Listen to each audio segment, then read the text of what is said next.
It's always a pleasure to be with Anthony, and being with him is like being with my family. I have photographed the San Gennaro Feast twice a year, close to maybe a decade now. Today, we will hear from the owner on why people in Las Vegas have been coming to this feast the past 44 years. Good morning, everyone. I'm so excited this morning. We're going to meet with my friend Vic. He's been taking photos at my festival for a long time, and he's going to interview me today. So I want to welcome and say hello to Vic. Come on, Vic. How are you doing there, What's happening, Anthony? brother? Yeah. What's going on? No, this And we always fine. give good hugs. I learned from someone that when you meet someone, you give them a hug. That was a nice greeting and a hug. Thank you for allowing me to visit you on a very busy day. Let's enlighten the viewers about San Gennaro Feast. But first, let's find out who San Gennaro is and things he had done to become a saint. San Gennaro was the bishop of Benevento, Italy. He was a bishop, and he used to take care of the people in the community by feeding them. He had some prisoners that were priests, and back in 305, they didn't believe in Christ, and he was beheaded for his belief from the Roman Empire. They beheaded him. They picked up his blood. They put him in these two little vials, and to this day, several times a year, and especially on September 19th and the first Sunday of May, it turns into a liquid. And I was there in 2006. I walked with the royal family, and I viewed, it was an eye-opening experience to see the blood that was in a hard form turn into a liquid. So it was a very big experience for me. How did San Gennaro Feast get started? Looks like your family started this event from a while back. So when our forefathers came from Italy and Sicily in the late 1800s and early 1900s, they brought their local religious statues that they believed in from each paese, which is from each city that they came from. So the San Gennaro Feast came from Naples when they landed into Mulberry Street, like I said, in the late 1800s, early 1900s. And my great-grandfather, he had a storefront on Mulberry Street, and he used to have a push cart. And back then, they used to just celebrate with the food and music in the community.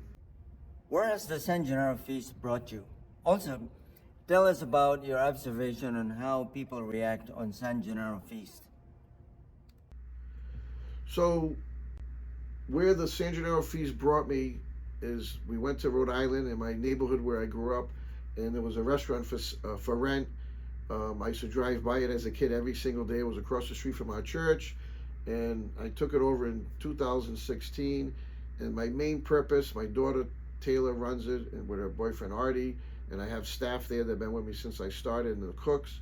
And the main purpose is to keep the quality of the Italian culture. I have music there on certain nights of the week, and it's serenading the people as well. They could go to Anthony's Italian, Authentic Italian Cuisine on Facebook or Instagram, or Anthony's Italian Restaurant, Providence, Rhode Island's Federal Hill. There's maybe 40 plus Italian restaurants and other restaurants there, and bakeries. And during COVID, they shut the streets down, and they let us put all entertainment in the street. And the streets were like alfresco dining, and that's what we do here at the festival, that we're, eat in alfresco style, meaning you eat outside, the umbrellas, the atmosphere of the stars and the moon, and we love that, the Italian culture. Florida. And I grew up in Florida. My uncle from Mulberry Street in the 70s, 74, brought the San Gennaro Feast to North Miami Beach. And he started off there. He ran from 74 to 78. Then one of his friends said, hey, there's a big Italian community in Las Vegas. Why don't you bring the San Gennaro Feast here? And that's the poster on the wall, was the first feast that he did. And the stars that he had, and none of them got paid. They did it for their culture. Today it's all about money. But back then we had Tony Bennett, Ernest Borgnine, Pat Cooper, senators used to come. The whole community came. It was just, it's a different feeling back then than it is today. Today I call up people and they go, oh yeah, give me 5,000, I'll walk in the procession. When I went to the royal family in Naples, Italy, they said it's a privilege to walk in the procession, and you should never get paid for it. What do you do to make everything blend with your culture, and where and how do you get these ideas? So for people to come to the feast and experience a love affair with Italy, the passion that I have, I work 7 days a week, months at a time, just to bring this festival together. And when the people flow through the festival, and like I said, I go to Italy, I get the visions of how they live, and I try to bring it here. My streets are tight, just like when you're going through Italy. So you have that warm feeling of everyone's on top of each other, and it's packed, and the people just have that warm. I'm trying to get the name. Camaraderie, that you're all together. Even my food court, I have 500 chairs. Everyone from the regular people that go to work to the mayor to the governor, they all eat at my food court. And the same thing, I told the governor once and the mayor, we're all family. This is our community. This is our neighborhood, and we're equal to each other. You are an inspired person with a lot of passion to show off your culture. What is San Gennaro Feast to you? San Gennaro, my whole life is based on San Gennaro. I was born and I loved it as a child. My uncle seen it in me, and I used to sit in the office and I never got paid. He said, never get paid. I'm teaching you, I'm giving you an education, and you got to love what you do. And he's seen it in me.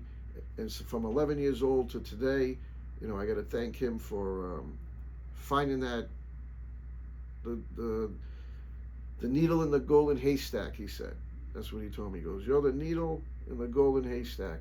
He goes, I see it in you, the passion that I had for being a vendor and helping them for no money. As I take pictures of San Gennaro Feast, I notice different types of entertainment like balladeers walking around and playing to your guests. It's actually very personal. So besides all the food vendors, we do have the accordion players and the guitar players singing to you and serenading to you Italian love songs and Italian old traditional music. That's fun and excitement.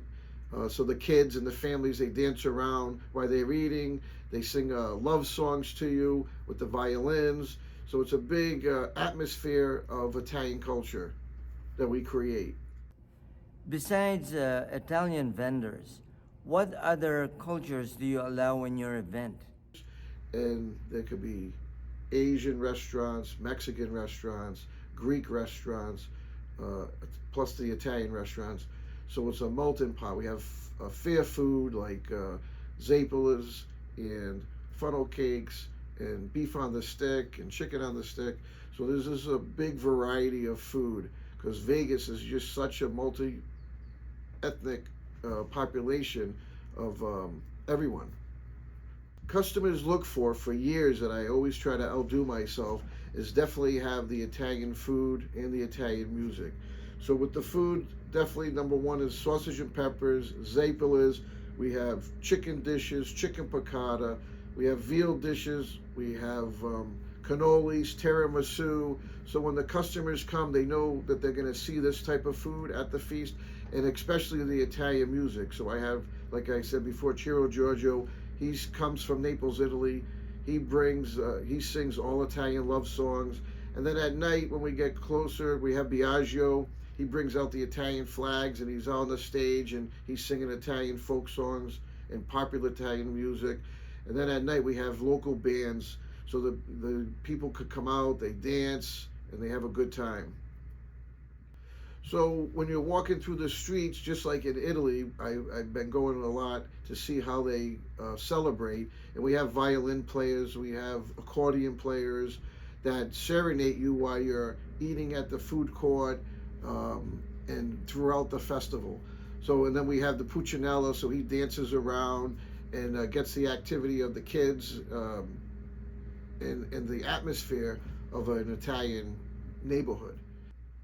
So we want to talk about what to expect at the festival is that we have over 60 arts and crafters that sell jewelry, crystals, home goods, dog training, people who sell windows and doors. So it's like a fair as well as an Italian festival that I incorporated because Vegas just grew through my era of people moving here, and they sell every type of goods at the festival. And for the children, when I was growing up, we always had carnival rides.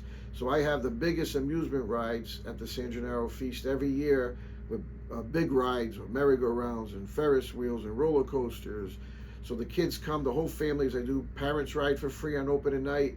So the parents get to come with their children. They ride all the rides for free because I go to amusement parks and I like riding with my kids, and there's a lot of memories you could take photos with. So I create that atmosphere that when the kids come and the families come, that they're all excited. And on Sunday night, on Mother's Day of this year, of every festival in the past, we always do a gigantic fireworks show because I love hearing the kids screaming on the rides, having a good time. I love the fireworks, and they go, ooh, and wow, I love those. And then at the end, we do the percussions. I do big, at the end, I make the sky light up, and we hit them with these big percussion bombs. So the people know that, hey, now this is the last night, and that's the grand finale of the festival. I see some blessings and awards hanging in your office, particularly that one on the wall. Will you tell us what they are? So I like to explain the blessings from the Pope.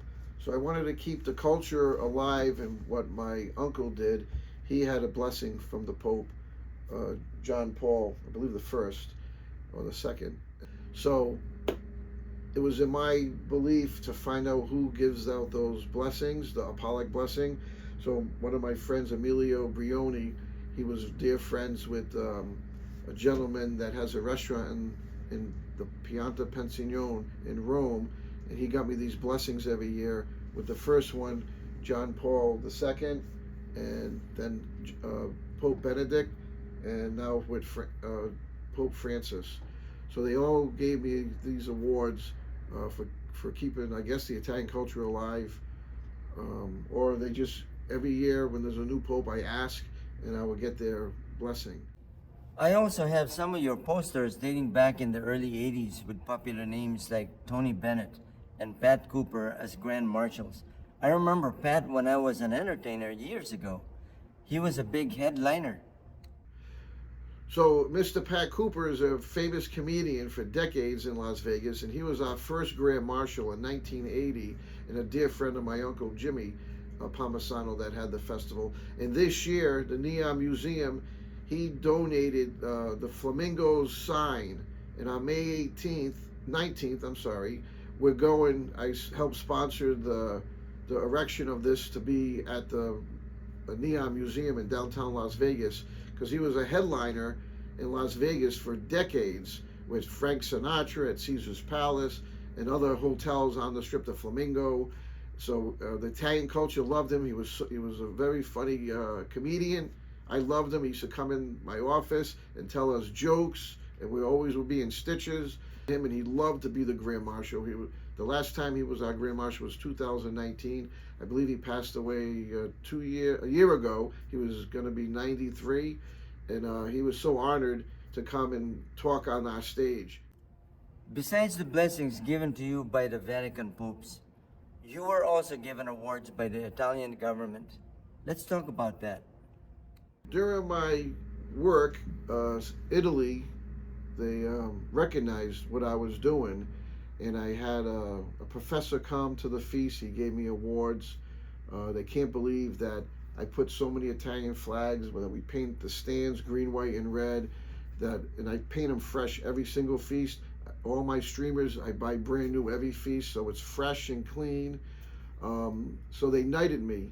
So they invited me to come to Italy in 2006, and they knighted me in Catania and in Messina, Sicily. And then in Naples, they had a huge party for me of all these Italian singers through Ciro Giorgio. He has the Art Cafe, and they were all want to come to America, which we brought a few Italian singers from Naples and from Sicily to America to perform. So they knighted me, and I asked them, what's the knighthood for? So it was for keeping the Italian culture alive abroad. So then they said, you're considered a Don. So in England it's a sir, and in Italy they call it Don. So I asked, what does that mean? It just means that you're respected in the community, that you're like a gentleman, you're honorable, and people, I guess, will know, they know you.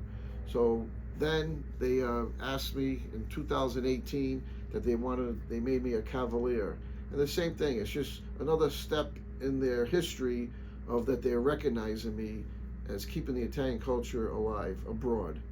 So I'm honored by having this award, and I've been to Italy now. I went last year, I'm going again this year to learn more and more of the Italian culture. So I'm impressed on how they live and how they live, and the foods that they eat and how they prepare them. And I go meet with the Marcheses, and I ask them questions to see what I could do to make San Gennaro, to glorify him more and more, through Jesus Christ as well.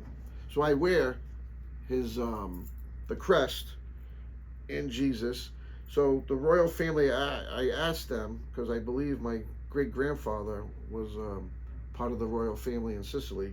He wears the king's crown, which I'm finding more information. So when you type in royal family Naples, Italy, San Gennaro's crest comes up. So my cousin is a jeweler and a model maker. So I says, can you make me this crest without their permission? So I made it. This is out of gold and silver and diamonds, and I made a whole bunch of replicas, and I had someone bring it to Naples to give it to the Marchesi. So they were honored for it. So I still have a few left. I made different colors, and I just did that out of my bottom of my heart. In New York City, I donated Jesus Christ and St. Francis coat of arms on the church, and then in the back I donated in 2007 San Gennaro to the rectory, which is a photo on the back. The rectory is gone. They sold the church sold the building. That was at 109 Mulberry Street a few years back. Say I was so excited in 2007.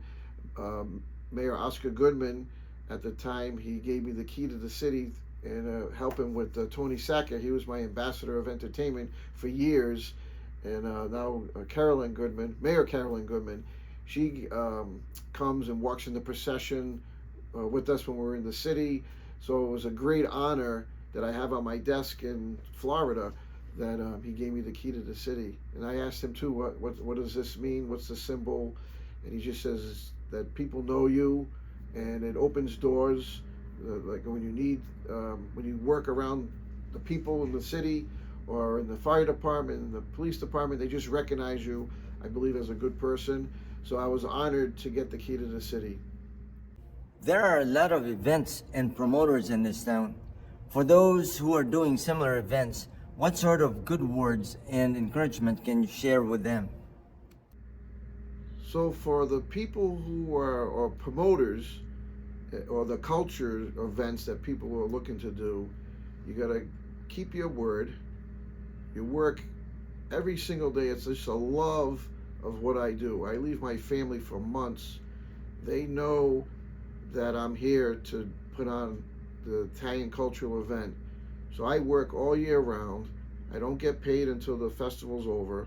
My passion and my love for my Italian culture is impeccable. So I don't stop.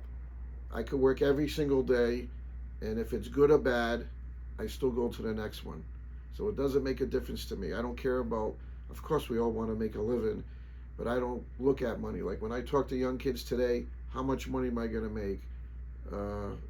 And I tell them, well, how much money are you going to make for us to make you money? So I don't care about a salary or the money. God helps me. I make all these vendors make a living. They trust me. So I don't just get their money and keep it. I put more money into advertising and giving away 10,000 VIP passes. I made 30,000 free $4 off tickets. The seniors, the military, I give them all a discount. So, and the kids are in for free from 4.5 feet and under, because I know the families can't afford to come and pay these expensive prices to come to the food. With today's economy, everything's doubled and tripled to put on an event. You know, not to say what we spend, but we spend 300,000, 400,000, and all the labor to get this taken care of. People don't understand that we have to put a gate. And years ago it was free because the land was free. Advertising, the newspapers used to come out. They embraced the festival. Today it's all about money. I don't care about money. Money will just come to me or come to the people who are with me and my vendors. You know, am I going to draw 30 or 50,000 people? I do everything in my power, my knowledge, to get people here. So if I have to give away at the gate and let all the kids in for free, and so the parents can afford to come, I do it. I help out this festival. We're helping out the Clark County School District, and we're helping out the Autism Foundation. So to give back to the community, I don't like telling people all this and promoting it. I do it within. I'm humble about it, and everyone says, "Oh, you should be telling everyone." Let them tell the people. Years ago, they used to charge us a lot of money to rent the properties. And they say, "Oh, we want to make money too." So the passion isn't about money. The passion is about my culture, making sure that people eat the proper foods when they're coming to the feast, that the food is correct. And that's what I explain to my vendors. Flash is cash, just like when I went to Italy a bunch of times. They all have all the food out in the streets. They smell it, they see it. The key with the Italian culture is fresh, and they're cooking fresh in front of you. I have a restaurant, and my main thing is the quality of the food that I buy, the entertainment. It's not about me making money. It's about me expressing myself to the community. And then money will follow to the young people. Hey, thank you for showing us your passion about the Italian culture. San Gennaro Feast has been sharing the Italian culture in Las Vegas for 44 years. And we haven't even mentioned the San Gennaro Feast in New York and other states. Can you say and share the last words, please? So for the people who are or promoters or the culture events that people are looking to do, you got to keep your word. You work every single day. It's just a love of what I do. I leave my family for months. They know that I'm here to put on the Italian cultural event. So I work all year round. I don't get paid until the festival's over. My passion and my love for my Italian culture is impeccable. So I don't stop. I could work every single day, and if it's good or bad, I still go to the next one. So it doesn't make a difference to me. I don't care about, of course we all want to make a living, but I don't look at money. Like when I talk to young kids today, how much money am I going to make? And I tell them, well, how much money are you going to make for us to make you money? So I don't care about a salary or the money. God helps me. I make all these vendors make a living. They trust me. So I don't just get their money and keep it. I put more money into advertising and giving away 10,000 VIP passes. I made 30,000 free ticket, $4 off tickets. The seniors, the military, I give them all a discount. So, and the kids are in for free from 4.5 feet and under, because I know the families can't afford to come and pay these expensive prices to come to the food. With today's economy, everything's doubled and tripled to put on an event. You know, not to say what we spend, but we spend 400,000, and all the labor to get this taken care of. People don't understand that we have to put a gate. And years ago it was free because the land was free. Advertising, the newspapers used to come out. They embraced the festival. Today it's all about money. I don't care about money. Money will just come to me or come to the people who are with me and my vendors. You know, am I going to draw 30 or 50,000 people? I do everything in my power, my knowledge, to get people here. So if I have to give away at the gate and let all the kids in for free, and so the parents can afford to come, I do it. I help out this festival. We're helping out the Clark County School District, and we're helping out the Autism Foundation. So to give back to the community, I don't like telling people all this and promoting it. I do it within. I'm humble about it, and everyone says, "Oh, you should be telling everyone." Let them tell the people that I'm helping them. So. Hey Anthony, thank you for allowing us to talk with you on a very busy weekend. I'm sure that we'll be chatting with you again before the next event. I heard you're traveling to Hawaii after this and possibly going to Italy. Regards to the family and be safe and blessings to your brother. Bye bye.